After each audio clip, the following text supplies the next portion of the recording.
दोस्तों, इतिहास के सबसे बड़े युद्ध महाभारत के बारे में तो आपने सुना ही होगा। पांडवों और कौरवों के बीच धर्म और अधर्म को लेकर चल रहे इस युद्ध का परिणाम काफी भयानक हुआ था। भले ही युद्ध में पांडव जीत गए थे, लेकिन युद्ध के बाद उनकी दुनिया बदल चुके थे। 18 दिनों तक चले इस युद्ध में कई योद्धाओं ने भाग लेकर अपने प्राणों का बलिदान दिया था। ऐसे में क्या आपने कभी ये जानने की कोशिश की है कि उन योद्धाओं के बलिदान के बाद उनकी पत्नियां जब विधवा हो गयी तो उन विधवाओं का क्या हुआ? क्या उन सभी विधवाओं ने अपने प्राण त्याग दिए या फिर उनके साथ कुछ और ही हुआ? अगर आप भी इन सभी सवालों के जवाब जानना चाहते हैं तो बने रहें हमारे साथ वीडियो के अंत तक। दोस्तों, महाभारत ग्रंथ में आश्रमवासी पर्व के 33वें अध्याय में कुरुक्षेत्र के मैदान में वीर गति को प्राप्त सैनिकों की विधवाओं के बारे में जानकारी मिलती है, जिसके मुताबिक महाभारत युद्ध के बाद पांडवों को हस्तिनापुर का राज्य मिल गया था। पांडु पुत्र युधिष्ठिर का हस्तिनापुर के नरेश के रूप में राज्याभिषेक किया गया। अन्य भाइयों को भी हस्तिनापुर राज्य की अलग अलग महत्वपूर्ण जिम्मेदारियां सौंप दी गयी। युधिष्ठिर के बाद भीम को हस्तिनापुर का उत्तराधिकारी भी घोषित किया गया। प्रजा भी इनके शासन में काफी खुश रहने लगे। पांचों पांडव अपनी जिम्मेदारियों को निभाने के साथ साथ ज्येष्ठ पिता धृतराष्ट्र, अपनी बड़ी माँ गांधारी और अपनी माता कुंती की सच्चे मन से सेवा किया करता था। पांडवों की सेवा से धृतराष्ट्र और गांधारी समय के साथ अपने पुत्रों के शोक से बाहर आ गए और इसी तरह 15 साल का समय बीत गया।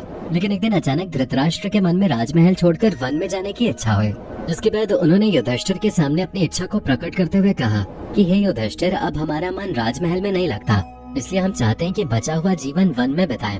तुम हमें वन में जाने की आज्ञा दो। अपने ज्येष्ठ पिता के मुंह से ये बात सुनकर युधिष्ठिर बहुत ही दुखी हो जाते हैं, लेकिन वो उनकी बातों को टाल नहीं सकता था और विदुर भी युधिष्ठिर को इसके लिए समझाते हैं। जिसके बाद युधिष्ठिर वन में अपने ज्येष्ठ पिता के रहने के लिए कुटिया बनवा देते हैं और उन्हें जाने की आज्ञा दे देते हैं। जब धृतराष्ट्र जाने लगते हैं तो गांधारी, माता कुंती, विदुर और संजय भी उनके साथ चलने लगते हैं। कुछ दिन ऐसे ही बीत जाते हैं और इधर पांचों पांडव भी उनके जाने के बाद अपना पूरा ध्यान अपनी प्रजा की सेवा में लगा देते हैं। हस्तिनापुर की प्रजा भी पांडवों के सेवा भाव से काफी प्रसन्न रहती है, लेकिन इस प्रजा में शामिल विधवा स्त्रियां शोक में रहती हैं, जिनके पति कुरुक्षेत्र के मैदान में वीर गति को प्राप्त हो गए थे। अपने पतियों के शोक में वो स्त्रियां हमेशा रोती और बिलखती रहती हैं। युधिष्ठिर चाहकर भी उनके दुखों को दूर नहीं कर सकता था, क्योंकि उन्होंने खुद अपने लोगों को अपनी आंखों के सामने मरते हुए देखा था। कुछ दिन ऐसे ही बीत जाते हैं। फिर एक दिन पांडव में से सबसे छोटे भाई सहदेव को अपनी माता कुंती से मिलने की इच्छा होती है। सहदेव जाकर अपनी इच्छा को अपने चारों पांडव भाइयों को बताते हैं। जिसके बाद भीम, अर्जुन, नकुल और द्रौपदी के मन में भी माता कुंती से मिलने की इच्छा जागृत हो जाती है। सबके कहने पर हस्तिनापुर नरेश युधिष्ठिर अपने सेनापति को आदेश देते हैं कि वो सभी के वन में जाने की व्यवस्था करें। अगले दिन पांचों पांडव द्रौपदी के साथ वन की ओर चल पड़ते हैं। जब इस बात का पता हस्तिनापुर की प्रजा को चलता है तो वो लोग भी उनके साथ जाने लगते हैं। उन लोगों में वो विधवा स्त्रियां भी थीं, जिन्होंने अपने पति को महाभारत के युद्ध में खो दिया था। वन में जाकर पांचों पांडव उस आश्रम में जाते हैं जहाँ धृतराष्ट्र, गांधारी, माता कुंती, विदुर और संजय सभी निवास कर रहे थे और हस्तिनापुर निवासी उसी आश्रम के आसपास अपना डेरा जमा लेते हैं। कुछ दिन ऐसे ही बीत जाते हैं। तभी एक दिन महर्षि वेदव्यास उस आश्रम में पांडवों से मिलने आते हैं। पांडवों से मिलने के बाद जब वो आश्रम से बाहर निकलते हैं तो उनकी नजर हस्तिनापुर की उन विधवाओं के ऊपर पड़ती है जो अपने पति के शोक में विलाप कर रही होती हैं। महर्षि वेदव्यास हस्तिनापुर के अन्य निवासियों पे भी गौर करते हैं। युद्ध में मारे गए अपने परिजनों के शोक में वो डूबे हुए होते हैं। ये देख महर्षि वेदव्यास को बहुत दुख होता है। वो सभी को समझाते हैं कि आप लोग युद्ध में वीर गति को प्राप्त हुए अपने परिजनों का शोक मत मनाइए। वो सभी जिस लोक में है वहाँ वो सुखी पूर्वक रह रहे हैं और वो वहाँ काफी प्रसन्न भी हैं। लेकिन महर्षि वेदव्यास द्वारा समझाने के बाद वे विधवा स्त्रियों और प्रजा पर कोई असर नहीं हुआ और वो अभी भी शोक में रहते हैं। तब महर्षि वेदव्यास उन सभी से कहते हैं कि अगर आप लोगों को मेरी बातों पर यकीन नहीं है तो मैं आज आपको इसका भी यकीन दिला दूंगा। आज रात को मैं आप सभी को अपने परिजनों से मिलवाऊंगा।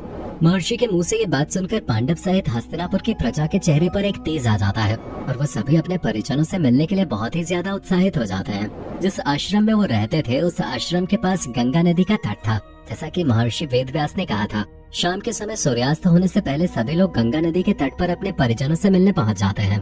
उसके बाद महर्षि वेदव्यास अपने तपोबल से महाभारत युद्ध में मारे गए सभी योद्धाओं को वहां पुकारते हैं। महर्षि वेदव्यास के तपोबल से सभी योद्धा एक एक करके गंगा नदी से बाहर निकलते हैं और अपने मृत परिजनों को एक बार फिर से अपने सामने देखकर पांडव सहित हस्तिनापुर के सभी निवासी बहुत प्रसन्न हो जाते हैं। सभी अपने परिजनों से मिलते हैं, उनसे बातें करते हैं और उनके साथ थोड़ा समय बिताते हैं। जिसके बाद उन्हें इस बात पर यकीन हो जाता है कि उनके परिजन इस लोक से मुक्ति पाकर अपने अपने लोकों में खुश हैं। ये बात जानने के बाद सभी के मन में अपने परिजनों को लेकर जो शोक था वो समाप्त हो जाता है। कुछ समय बीतने के बाद युद्ध में मारे गए सभी योद्धा एक एक करके गंगा जल में डुबकी लगाकर अपने अपने लोक चले जाते हैं। उनके वापस जाने पर जो विधवा स्त्रियां रहती हैं, वो वापस से दुखी हो जाते हैं। ये देख महर्षि वेदव्यास विधवा स्त्रियों से कहते हैं कि जो स्त्रियां अभी भी दुखी हैं और अपने पति के साथ उस लोक में जाना चाहती हैं, वो गंगा के इस पवित्र जल में डुबकी लगाकर अपना जीवन त्यागने के बाद जा सकती हैं।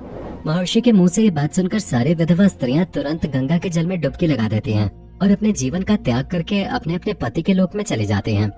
दोस्तों, महाभारत की घटना अपने आप में हैरान कर देने वाली एक अद्भुत घटना है। चचेरे भाइयों के बीच हुए महाभारत रूपी इस भयंकर युद्ध के लिए बहुत से लोग द्रौपदी को दोष देते हैं, तो कुछ कौरवों के अहंकार और लालच को इस युद्ध की वजह मानते हैं। वहीं कुछ ऐसे भी हैं जिनका कहना है कि शकुनी की वजह से महाभारत के इस युद्ध की पृष्ठभूमि का निर्माण हुआ। खैर जो भी हो, लेकिन इस भयंकर युद्ध में लाखों की संख्या में जाने गईं और साथ ही पूरे कुरुवंश का विनाश हो गया। दोस्तों, कहा जाता है कि महाभारत युद्ध के बाद हस्तिनापुर पर पांडवों ने 36 वर्षों तक राज किया। इस बीच गांधारी के श्राप की वजह से यादव वंश का वजूद भी लगभग खत्म हो गया और एक शिकारी का तीर गलती से भगवान कृष्ण के पैर में लग गया, जिससे उन्होंने अपना देह त्याग दिया और उसके बाद वो वैकुंठ लौट गए। कहा जाता है कि भगवान कृष्ण के वैकुंठ लौटने के बाद ऋषि वेदव्यास आकर अर्जुन को इस बात की सूचना देते हैं और बताते हैं कि उनके और उनके भाइयों के जीवन का उद्देश्य भी अब पूरा हो गया है। जिसके बाद युधिष्ठिर अपने पड़पौत्र परीक्षित को हस्तिनापुर का राजकाज सौंपकर अपने सभी भाइयों और द्रौपदी के साथ हिमालय की ओर निकल पड़ते हैं ताकि वो स्वर्ग जा सकें। लेकिन रास्ते में एक एक कर सारे पांडवों की मृत्यु हो जाती है। यहाँ सबसे पहले द्रौपदी की मृत्यु होती है और सबसे आखिरी में भीम के। इन सभी की मृत्यु उनके अभिमान, उनके अभिलाषा और उनकी इच्छाओं की वजह से होती है। लेकिन कहा जाता है कि युधिष्ठिर ही अकेले ऐसे पांडव थे जिनको किसी भी बात का अभिमान नहीं था, इसलिए वो अपने शरीर के साथ स्वर्ग पहुंच पाए थे। लेकिन दोस्तों, आपको जानकर हैरानी होगी कि युधिष्ठिर के स्वर्ग पहुंचने के कुछ देर बाद उनके चारों भाई और द्रौपदी भी स्वर्ग पहुंच जाते हैं। दरअसल जब युधिष्ठिर स्वर्ग के दरवाजे पर पहुंचते हैं तो उन्हें वहाँ पर देवराज इंद्र मिलते हैं। देवराज इंद्र को अपने सामने देखकर युधिष्ठिर ने उनसे कहा कि मेरे चारों भाई और द्रौपदी यात्रा के बीच में ही गिरकर अपने प्राण गंवा बैठे हैं, कृपा करके उन्हें भी अपने साथ ले आइए। इसके बाद इंद्र ने युधिष्ठिर को बताया कि उनके भाई और द्रौपदी पहले ही शरीर छोड़कर स्वर्ग पहुंच गए हैं, लेकिन सिर्फ युधिष्ठिर को अपने शरीर के साथ ही स्वर्ग जाने का मौका मिला है। दरअसल दोस्तों, इसके पीछे एक वजह थे।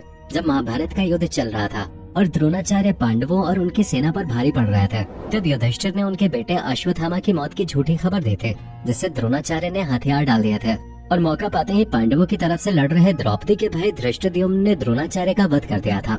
इस वजह से उन्हें अपने भाइयों और द्रौपदी से अलग होकर स्वर्ग प्राप्त हुआ और इसी वजह से देवराज इंद्र ने उन्हें एक देवदूत के साथ कुछ देर के लिए नर्क में भी भेजा था, जहां उन्हें न केवल समय बिताना पड़ा था, बल्कि वहां उनके बाकी पांडव भाई कर्ण, अर्जुन, नकुल, सहदेव, भीम और द्रौपदी के रोने की आवाजें भी आ रही थी। लेकिन ये सिर्फ कुछ देर का छल था, जो उन्हें अश्वत्थामा की मौत की झूठी खबर देने की वजह से भुगतना पड़ा था। इसके कुछ देर बाद ही उन्होंने देवराज इंद्र के कहने पर देव नदी गंगा में स्नान किया। स्नान करते ही उन्होंने मानव शरीर का त्याग करके एक दिव्य रूप धारण कर लिया। इसके बाद बहुत से महर्षि उनकी स्तुति करते हुए उन्हें वहाँ ले गए, जहाँ अर्जुन, भीम, नकुल और सहदेव आनंद पूर्वक विराजमान थे। युधिष्ठिर ने देखा कि वहाँ पर उनके भाइयों के साथ साथ श्री कृष्ण और द्रौपदी भी मौजूद हैं। तो दोस्तों, ये है महाभारत के बारे में कुछ रोचक जानकारी। आपको पसंद आई हो तो वीडियो को लाइक और शेयर जरूर करें और ऐसी ही और वीडियोस के लिए इस चैनल को सब्सक्राइब करके बेल नोटिफिकेशन को भी जरूर ऑन कर लें। धन्यवाद।